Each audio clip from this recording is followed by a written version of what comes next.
So hello everyone, this is Ashish और आज के इस वीडियो में हम यार क्लास 8 हिंदी का कुछ 50 इंपॉर्टेंट क्वेश्चन देखने वाले हैं जो कि आपके एग्जाम के लिए बहुत ज़्यादा हेल्पफुल हो सकता है। तो चलो यार टाइम को वेस्ट ना करते हुए डायरेक्टली क्वेश्चन पर आते हैं। तो देखो यहाँ पे पहला क्वेश्चन दे के रखा है, निम्नलिखित गद्यांश को पढ़कर उससे दिए गए प्रश्नों के सही विकल्प को चुने।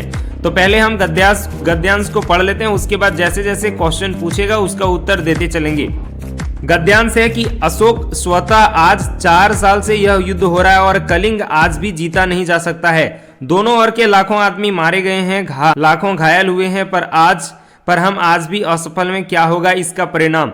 द्वारपाल बोलता है सिर झुकाकर राजन, संवाददाता आना चाहता है। अशोक बोलता है आने दो। संवाददाता प्रवेश कर, महाराज अशोक की जय हो, शुभ संवाद है, गुप्तचर समाय लाया है, कलिंग के महाराज लड़ाई में मारे गए हैं। तो देखो यहाँ पे दिया है पहला क्वेश्चन, उपर्युक्त पंक्तियों के लेखक कौन है। तो ये जो कलिंग जो चैप्टर है इसके लेखक हैं बंशीधर श्रीवास्तव। कौन है? बंशीधर श्रीवास्तव। आगे है कौन आज भी जीता नहीं जा सकता है, तो कलिंग के युद्ध को जीता नहीं जा सकता है। अगला क्वेश्चन है, कक्षा में प्रथम आने पर अपने पिता को लिखे गए पत्र में छूटे गए अंश को भरिए, जो प्रश्न 3, 4 और 5 के रूप में बॉक्स में दिए गए हैं। तो पहला है यहाँ पे दिया है पूज्य पिताजी, उसके बाद हम क्या लिखते हैं पूज्य पिताजी, फिर उसके बाद सादर प्रणाम। तो 3 नंबर में सादर प्रणाम किस ऑप्शन में है, तो ऑप्शन नंबर ए में, तो ऑप्शन नंबर ये हो जाएगा। आगे देखो आगे क्या बोला है कि मैं यहाँ सकुशल हूँ और आशा करता हूँ कि आप भी सकुशल होंगे। आज हमारे विद्यालय का वार्षिक परीक्षा का परिणाम घोषित हुआ है। आपको यह जानकर हार्दिक क्या होगी? प्रसन्नता होगी। तो 4 नंबर का प्रसन्नता किसमें है? बी नंबर में, तो बी नंबर हो जाएगा। आगे है कि मैंने अपनी कक्षा में प्रथम स्थान किया है और यह आपके आशीर्वाद एवं कुशल मार्गदर्शन के कारण ही संभव हो पाया है। माता जी को प्रणाम तथा छोटे भाई को प्यारा सा आशीर्वाद। क्या हो जाएगा? आशीर्वाद। 5 नंबर में आशीर्वाद किस ऑप्शन में? तो ऑप्शन नंबर डी में, तो इस तरह से ऑप्शन नंबर डी हो जाएगा। आगे देखो व्याकरण से कुछ क्वेश्चन है। तालाब शब्द का पर्यायवाची शब्द क्या नहीं है? तो इनमें से देखो यार सरोवर, सरिता और पोखर ये तालाब के पर्यायवाची शब्द हैं, तो सर जो है वो तालाब के पर्यायवाची शब्द नहीं है। अगला क्वेश्चन है चंद्रमा शब्द का पर्यायवाची शब्द होगा। तो इनमें से देखो चंद्रमा शब्द का पर्यायवाची शब्द है शशि। कौन है? शशि। अगला है शीश का शब्द का तद्भव रूप कौन सा होगा? तो शीश का तद्भव रूप क्या हो जाएगा? सिर हो जाएगा। आगे है वह थी एक मजदूर। इस वाक्य में मजदूर क्या है? तो इस वाक्य में मजदूर एक संज्ञा है। आगे है करण कारक का विभक्ति चिन्ह क्या होता है? तो करण क्या होता है? करण से। अगला क्वेश्चन है हसमुख, हंसते हुए मुख वाला शब्द समूह के बदले एक शब्द होगा, तो जो हंसता है उसको हम क्या बोल सकते हैं? हसमुख चेहरा बोल सकते हैं, यानी कि सी नंबर होगा।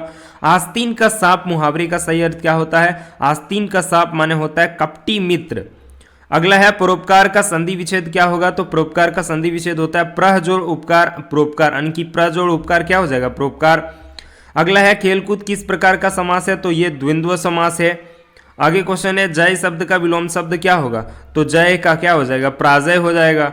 अगला है कवि शब्द का स्त्रीलिंग शब्द क्या होगा? तो कवि का हो जाएगा कवियत्री। क्या होगा? कवियत्री नहीं, कवियत्री, जो कि ऑप्शन नंबर डी में है। आगे है मैं भी बहुत भयभीत था। इस वाक्य में प्रविशेषण होगा। तो यहाँ पे देखो भयभीत कौन है? विशेषण क्या होता है? जो विशेषता बताता है प्रविशेषण। इससे पहले कौन यूज हुआ है वर्ड? बहुत, तो बहुत हो जाएगा। अगला क्वेश्चन है उपवन शब्द में कौन सा उपसर्ग प्रयुक्त होगा? तो इसमें देखो उपवन में उप जो है ये उपसर्ग लगा है, तो कौन सा हो जाएगा? उप, ऑप्शन नंबर सी हो जाएगा। आगे है उपकार शब्द में किस उपसर्ग के संयोग से परोपकार बना है? तो उपकार शब्द में किस उपकर से मिलकर परोपकार बना है? तो परोपकार में अगर पर को जोड़ दिया जाए, पर जोड़ उपकार क्या हो जाएगा? परोपकार। तो यानी कि ऑप्शन नंबर बी हो जाएगा। अगला है मजदूर शब्द में ई प्रत्यय लगाने से नया शब्द कौन सा बनेगा? तो देखो यार मजदूर में अगर हम ई लगा दें तो क्या हो जाएगा? मजदूरी। आगे है पाठ्यक्रम पुस्तक से, मतलब ये किताब से अब क्वेश्चन दिया गया है। देखो क्वेश्चन नंबर 21 में दिया है पुष्प की अभिलाषा कविता में पुष्प किसके प्रति समर्पित है? तो पुष्प मातृभूमि और वीर के प्रति समर्पित थे। अगला है छोटा जादूगर कहानी के कहानीकार कौन थे? तो छोटा जादूगर के कहानीकार कौन थे? जय शंकर प्रसाद। अगला है कार्निवाल के मैदान का माहौल कैसा था? तो खुशनुमा था। अगला है किसका ज्वर सबसे भयानक होता है, तो कुसंग का, मतलब जो गलती जो बुराई वगैरह करता है उसका जो ज्वर होता है वो सबसे खतरनाक होता है। किस अवस्था में मित्रता की धुन सवार रहती है, तो छात्रावस्था में। अगला है चलने से पहले किसका अनुमान कर लेना चाहिए, तो पथ का पहचान कर लेना चाहिए। तो बड़े भाई साहब पाठ में कन कौवा का क्या अर्थ होगा, तो कन कौवा माने होता है पतंग। अगला क्वेश्चन है मैदान के बीच में किसकी पताका फहरा रही है, तो इसमें जो होगा वो कौन सा हो जाएगा, मगध। कौन सा हो जाएगा, मगध। आगे है बुढ़िया के गांव के किस दिशा में रहती है, तो बुढ़िया जो है उत्तर दिशा में रहती थी। किसका तन ढक गया था, तो बुढ़िया का तन ढक गया था। आगे है लेखक के घर के सामने किसका पेड़ था, तो अमरूद का पेड़ था। कहाँ के अमरूद प्रसिद्ध हैं, तो फिर इलाहाबाद के अमरूद प्रसिद्ध हैं। अगला क्वेश्चन है बस में यात्री के समय लेखक के कितने बच्चे उनके साथ बैठे थे, तो लेखक के कुल 3 बच्चे थे जो कि उसके साथ बैठे हुए थे। बस के यात्रियों ने कैसी बातें शुरू कर दी थी, तो तरह तरह की बातें शुरू करती थी। जब वहाँ पे बस खराब हो जाता है 10 बजे के आसपास रात में, तो फिर तरह तरह की बात शुरू कर देती है कि ये चोर है तो ये है। भरत ने राम से क्या आग्रह किया, जब देखो राम जब 14 वर्ष का वनवास लेकर के जा रहे थे तो उस टाइम भरत बोल रहे थे वापस चलें, उनको घर जाने के लिए बोलते थे। मिथिलेश किसे कहा जाता है, तो मिथिलेश कहा जाता है जनक को।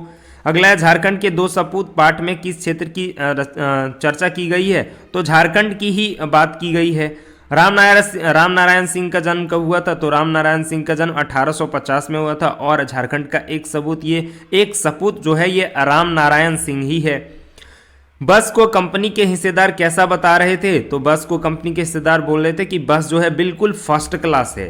हुंड्रू जलप्रपात पानी कितना फुट से नीचे गिरता है, तो ये 243 फीट ऊपर से नीचे गिरता है, यानी कि इसका ऑप्शन नंबर बी हो जाएगा। अगला है रात के सन्नाटे में कौन रोती है, तो रात के सन्नाटे में नदियां रोती है।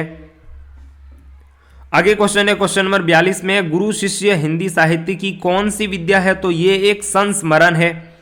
डॉक्टर चंद्रा क्या बनना चाहती थी, तो डॉक्टर चंद्रा जो थी वो डॉक्टर बनना चाहती थी।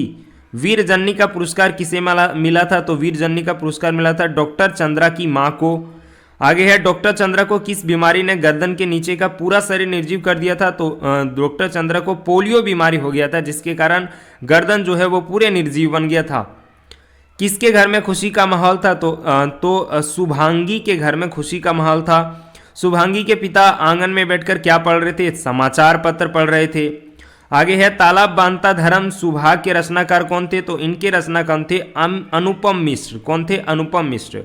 बिहार के किस इलाके में अकाल के समय गांवों से मिलकर 23 तालाब बनवाए गए थे, तो जब अकाल हुआ था तो मधुबनी में कुल मिलाकर के 23 तालाब बनाए गए थे। छेरा छेरा त्योहार किस राज्य में मनाया जाता है, तो ये छत्तीसगढ़ का त्योहार है, यहाँ पे एक त्योहार के रूप में मनाया जाता है। तो इस तरह से कुल मिलाकर के हमने 50 इंपॉर्टेंट क्वेश्चन कर लिया। तो आई होप आपको समझ आया होगा। वीडियो को लाइक कर देना, दोस्तों में शेयर कर देना है। मिलते हैं एक नई वीडियो में, तब तक के लिए ऑल द वेरी बेस्ट।